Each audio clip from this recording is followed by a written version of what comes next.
L'hépatite A est une hépatite virale, une maladie infectieuse aiguë du foie causée par le virus de l'hépatite A. C'est une maladie des mains sales en raison de sa transmission manuportée. Chaque année, environ 10 millions de personnes sont infectées par le virus dans le monde. Définition générale de l'hépatite A. L'hépatite A est une maladie infectieuse du foie provoquée par le virus de l'hépatite A, VHA, un petit virus à ARN appartenant à la famille des picornavirus. Elle est généralement considérée comme la forme la plus bénigne des hépatites virales, car elle provoque une inflammation aiguë du foie qui ne devient jamais chronique. Contrairement à d'autres hépatites virales, telles que les hépatites B ou C, elle n'entraîne pas de lésions durables du foie chez la plupart des personnes infectées. C'est une maladie qui affecte principalement la capacité du foie à fonctionner temporairement, en provoquant des signes tels que la jaunisse, la fatigue générale ou des douleurs abdominales. Le foie récupère généralement entièrement après l'infection, sans séquelles à long terme. L'hépatite A est avant tout une maladie liée à l'hygiène et à la salubrité de l'environnement, car elle est généralement associée à la contamination de l'eau et des aliments par des matières fécales infectées. Elle est ainsi plus fréquente dans les régions où les conditions sanitaires sont précaires. Ce virus est extrêmement résistant dans l'environnement, ce qui favorise sa propagation. Une fois qu'une personne est infectée, elle bénéficie généralement d'une immunité à vie, car le corps développe des anticorps spécifiques. En résumé, l'hépatite A est une infection virale du foie, aiguë, généralement bénigne et autolimitée, liée à des conditions d'hygiène insuffisantes et offrant une immunité durable après la guérison. Comment se transmet l'hépatite A? L'hépatite A est une maladie du foie qui repose principalement sur une transmission orofécale. C'est à accent grave dire que le virus de l'hépatite, VHA, est éliminé en grande quantité dans les selles des personnes infectées, avant même l'apparition des symptômes. Ce virus extrêmement résistant peut persister longtemps à l'extérieur du corps, notamment dans l'environnement, l'eau ou les aliments. Ainsi, lorsqu'une personne consomme de l'eau souillée par des matières fécales infectées, des aliments manipulés par des mains sales, des fruits de mer crus ou peu cuits, ou des légumes ayant été irrigués avec de l'eau contaminée, elle s'expose au risque d'infection. C'est pourquoi l'hépatite A est particulièrement fréquente dans les zones où les conditions sanitaires et d'assainissement sont limitées. Le contact direct entre personnes joue également un rôle majeur dans la propagation du virus. Le simple fait de serrer la main à une personne infectée, de partager des objets du quotidien, couverts, verres, serviettes, de changer la couche d'un enfant infecté sans lavage rigoureux des mains, peut suffire à transmettre le virus. Ce mode de contamination est fréquent au sein des collectivités fermées, crèches, écoles, institutions, ainsi que dans les environnements familiaux où la promiscuité est forte. Le virus bénéficie justement de son extrême stabilité dans le milieu extérieur, ce qui lui permet de résister aux conditions environnementales pendant des jours, voire des semaines. Par conséquent, l'hépatite A repose essentiellement sur des habitudes d'hygiène et des conditions sanitaires précaires. Contrairement à d'autres hépatites virales, B ou C, elle ne se transmet généralement pas par le sang ni lors des rapports sexuels.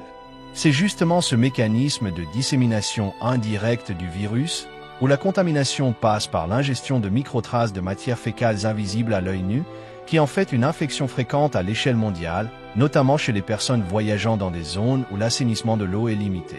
Comprendre ce mode de transmission est donc la clé pour adopter des réflexes de prévention adaptés, tels que le lavage rigoureux des mains, la sécurisation de l'eau de boisson et la cuisson complète des aliments à risque. Quels sont les symptômes de l'hépatite A? L'hépatite A est une infection du foie dont les symptômes apparaissent généralement 2 à 6 semaines après l'exposition au virus. Au début, elle peut passer inaperçue, notamment chez les enfants où elle est souvent asymptomatique. Mais lorsqu'elle devient manifeste chez l'adulte, elle provoque généralement des signes peu spécifiques tels que de la fatigue générale, des maux de tête, de la fièvre modérée ainsi qu'une sensation de malaise général.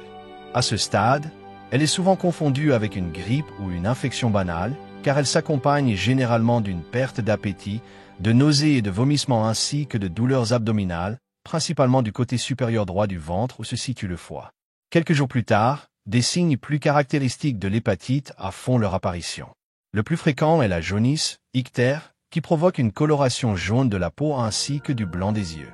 Elle est généralement accompagnée d'autres signes tels que des urines foncées, de couleur thé et des selles décolorées, claires ou blanchâtres. À ce moment, les personnes infectées peuvent également ressentir des démangeaisons ainsi qu'une sensation de gêne générale. Bien que spectaculaires, ces symptômes ne signifient généralement pas que la maladie devient grave. Ils marquent simplement que le foie est temporairement perturbé par l'infection. Dans la majorité des cas, les symptômes de l'hépatite A durent de 2 à 4 semaines, puis s'atténuent progressivement à mesure que le foie guérit. Parfois, la fatigue peut persister pendant quelques semaines supplémentaires, mais elle finit par disparaître totalement.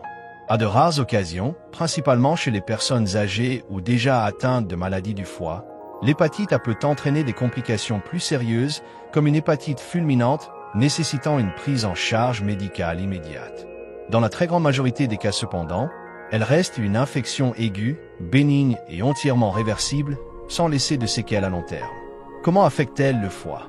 L'hépatite A est une infection virale qui cible principalement le foie, un organe vital responsable de nombreuses fonctions essentielles à la vie. Une fois que le virus de l'hépatite A, VHA, pénètre dans l'organisme, généralement par ingestion, il rejoint rapidement la circulation sanguine à partir du tube digestif. Grâce à ce transport sanguin, le virus atteint le foie, où il va pénétrer à l'intérieur des hépatocytes, les principales cellules du foie. À ce niveau, le virus commence à se multiplier, utilisant la machinerie de la cellule pour produire de nouvelles copies de lui-même. Cette réplication virale provoque une réaction immunitaire importante. Le système immunitaire du patient reconnaît les hépatocytes infectés par le virus et mobilise des cellules spécifiques, lymphocytes, pour les attaquer. C'est justement cette réponse immunitaire qui est à l'origine de l'inflammation du foie, appelée hépatite. L'inflammation provoque un gonflement du tissu hépatique ainsi que des lésions des cellules infectées, ce qui perturbe temporairement le fonctionnement du foie. C'est ainsi que des signes tels que la jaunisse, due à l'accumulation de bilirubine, les urines foncées, les selles pâles, ainsi que la fatigue générale apparaissent. Heureusement, dans le cas de l'hépatite A, le foie dispose d'une capacité de régénération extrêmement forte. Généralement, malgré l'agression du virus et l'inflammation des hépatocytes, le foie est capable de réparer totalement les lésions provoquées par l'infection. Le virus est éliminé par le système immunitaire en quelques semaines et le tissu hépatique revient à son état normal sans laisser de cicatrices ou de séquelles à long terme. Ainsi, contrairement à d'autres hépatites virales plus agressives, comme l'hépatite B ou C, l'hépatite A ne devient jamais chronique et n'entraîne généralement pas de complications durables. Comment est diagnostiquée l'hépatite A? Le diagnostic de l'hépatite A repose à la fois sur l'examen clinique, l'analyse des symptômes du patient ainsi que sur des analyses biologiques spécifiques. Généralement, lorsqu'une personne consulte pour des signes tels que la fatigue intense, les douleurs abdominales, la jaunisse, des urines foncées et des selles pâles, le médecin envisage la possibilité d'une hépatite virale. Mais comme les signes cliniques ne sont pas spécifiques uniquement à l'hépatite A, des analyses de laboratoire sont indispensables pour poser un diagnostic précis. La première étape est généralement une prise de sang visant à rechercher des marqueurs spécifiques du virus de l'hépatite A ainsi que des signes de lésions hépatiques. Parmi eux, on retrouve généralement les anticorps anti-VHA de type IgM. Ils sont spécifiques d'une infection aiguë du virus de l'hépatite A. Leur présence confirme que le patient est en train de développer la maladie. Les anticorps anti-VHA de type IgG. Ils témoignent d'une infection passée ou d'une immunité liée à la vaccination. Les taux de transaminase, ALA, ASAT, des taux élevés de ces enzymes révèlent une inflammation du foie due à la destruction des hépatocytes par le virus. En complément, des examens tels que la mesure de la bilirubine, pigment responsable de la jaunisse, ainsi que des bilans de coagulation, taux de prothrombine, peuvent compléter le diagnostic pour évaluer l'impact du virus sur le fonctionnement du foie. Dans de rares cas où le diagnostic reste incertain, des examens supplémentaires tels qu'une échographie du foie peuvent être réalisés pour éliminer d'autres causes de lésions hépatiques.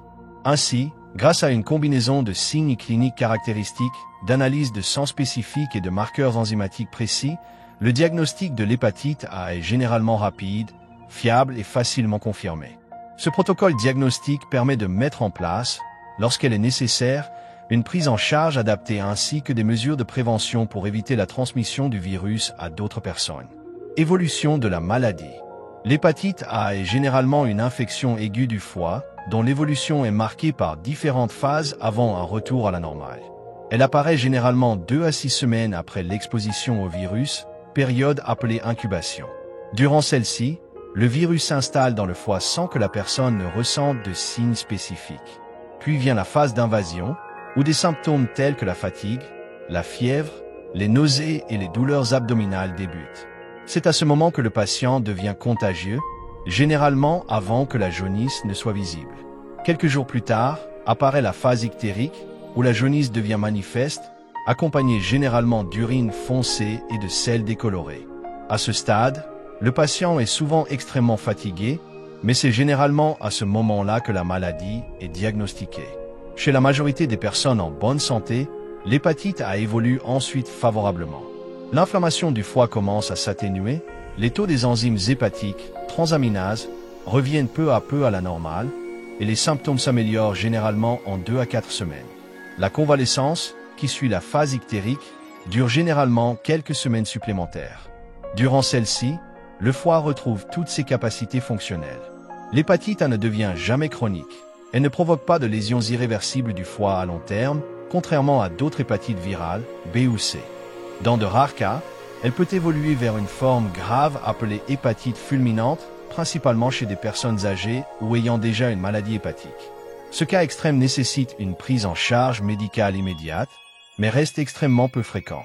Pour l'immense majorité des personnes atteintes, l'hépatite A est donc une maladie aiguë, bénigne, totalement résolutive, qui confère par la suite une immunité à vie contre le virus.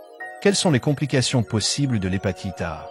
L'hépatite A est généralement considérée comme une infection bénigne du foie, dont l'évolution est favorable chez la très grande majorité des personnes atteintes. Néanmoins, comme pour toute infection, elle peut parfois entraîner des complications, surtout chez des personnes plus fragiles. Bien que rare, elle mérite d'être connue. La complication la plus redoutée est l'hépatite fulminante. Il s'agit d'une forme extrêmement grave où l'inflammation du foie devient massive, entraînant une nécrose hépatique rapide. Le foie perd alors brutalement ses capacités vitales, ce qui provoque des signes tels qu'une confusion mentale, des troubles de la coagulation importants, saignements, ainsi que des signes de défaillance générale de l'organisme. Bien que rare, de l'ordre de 1 cas pour 1000 infections, elle est plus fréquente chez les personnes âgées, celles ayant déjà une maladie du foie, ou chez les sujets immunodéprimés. Une autre complication plus fréquente est la rechute de l'hépatite A, appelée forme biphasique. Dans ce cas, après une amélioration initiale des symptômes, la maladie reprend de manière temporaire quelques semaines plus tard, provoquant un nouvel épisode de fatigue, de jaunisse ou d'anomalie des analyses hépatiques. Bien que déroutante, elle reste généralement bénigne et finit par guérir sans séquelles. De manière générale, contrairement à d'autres formes d'hépatite, B ou C, l'hépatite A ne devient jamais chronique et ne provoque pas de cirrhose du foie. Enfin, il existe des complications plus rares liées à des manifestations immunitaires extrahépatiques, telles que des atteintes articulaires, des éruptions cutanées ou des atteintes du rein. Celles-ci restent exceptionnelles et généralement transitoires. Dans l'ensemble, pour la majorité des personnes infectées, l'hépatite A suit une évolution favorable, sans complications durables, et permet d'acquérir une immunité à vie contre le virus. Comment traite-t-on l'hépatite A? L'hépatite A est une infection virale pour laquelle il n'existe pas de traitement antiviral spécifique capable d'éliminer directement le virus. En effet, le corps humain, grâce à son système immunitaire, parvient généralement à lutter efficacement contre le virus et à éliminer l'infection en quelques semaines. Le traitement de l'hépatite A est donc essentiellement symptomatique et de soutien, visant à soulager les symptômes et à protéger le foie pendant la phase de guérison. Le principal volet du traitement repose sur le repos. Il est conseillé aux patients de réduire leur activité physique, de bien dormir et d'éviter le stress pour permettre au foie de récupérer pleinement. Par ailleurs, une alimentation équilibrée et légère est recommandée, en évitant notamment les aliments gras, lourds ou difficiles à digérer, ainsi que l'alcool qui peut aggraver l'inflammation hépatique. Il est aussi important de s'hydrater correctement en buvant suffisamment d'eau. Enfin, la prise en charge médicale inclut une surveillance régulière des fonctions hépatiques par des analyses de sang pour s'assurer que le foie se rétablit bien. En cas de symptômes très invalidants, nausées sévères, douleurs importantes, des traitements symptomatiques peuvent être prescrits, antipyrétiques, antinauséeux. Dans les formes très rares et graves d'hépatite fulminante, une hospitalisation en service spécialisé est nécessaire et un recours à une greffe du foie peut être envisagé. Pour la majorité des patients, cependant, la guérison complète survient sans complications ni séquelles, grâce à une prise en charge simple et adaptée. Comment prévenir l'hépatite A? La prévention de l'hépatite A repose essentiellement sur des mesures d'hygiène rigoureuses des précautions alimentaires et une vaccination efficace. Parce que le virus se transmet principalement par la voie orofécale, liée à une contamination par des matières fécales, le respect des règles d'hygiène est fondamental pour limiter sa propagation. La première mesure clé est le lavage fréquent et soigneux des mains, surtout après être allé aux toilettes, avant de manipuler ou consommer des aliments, et après un contact avec une personne infectée. L'utilisation de savon et d'eau tiède est indispensable pour éliminer le virus qui peut résister à de nombreuses conditions environnementales. Par ailleurs, il est important de veiller à la qualité de l'eau consommée en privilégiant l'eau potable, filtrée ou bouillie, surtout en voyage dans des régions où les infrastructures sanitaires sont insuffisantes. De même, il faut éviter la consommation de fruits de mer crus ou mal cuits, ainsi que d'aliments susceptibles d'avoir été contaminés. En complément, la vaccination contre l'hépatite A est une mesure de prévention très efficace. Elle est recommandée pour les personnes vivant ou se rendant dans des zones à forte endémie, les personnes ayant des facteurs de risque, professionnels de santé, enfants en crèche, sujets atteints de maladies chroniques du foie, ainsi que pour les voyageurs. Le vaccin confère une protection durable en stimulant le système immunitaire à produire des anticorps spécifiques contre le virus. En cas de contact récent avec un malade, une injection d'immunoglobuline peut aussi être proposée pour prévenir l'apparition de la maladie. En résumé, la prévention de l'hépatite A repose sur une combinaison de bonnes pratiques d'hygiène, de précautions alimentaires et de vaccination qui permettent ensemble d'éviter la transmission du virus et de protéger efficacement la population. L'hépatite A est une infection virale aiguë du foie, causée par le virus de l'hépatite A, qui se transmet principalement par la consommation d'aliments ou d'eau contaminée par des matières fécales. Cette maladie provoque une inflammation temporaire du foie, entraînant des symptômes comme la fatigue, la jaunisse, des douleurs abdominales et des troubles digestifs. Heureusement, l'hépatite A guérit généralement spontanément sans complications. Elle confère une immunité durable. La meilleure prévention repose sur des mesures d'hygiène rigoureuses, une alimentation saine, une eau potable sécurisée et la vaccination, notamment pour les personnes à risque ou voyageant dans des zones endémiques. Pour protéger ta santé et celle de tes proches, adopte dès aujourd'hui des gestes simples. Lave-toi régulièrement les mains, fais attention à la qualité de ton alimentation et de ton eau, et n'hésite pas à consulter un professionnel de santé pour te faire vacciner si tu es exposé à un risque.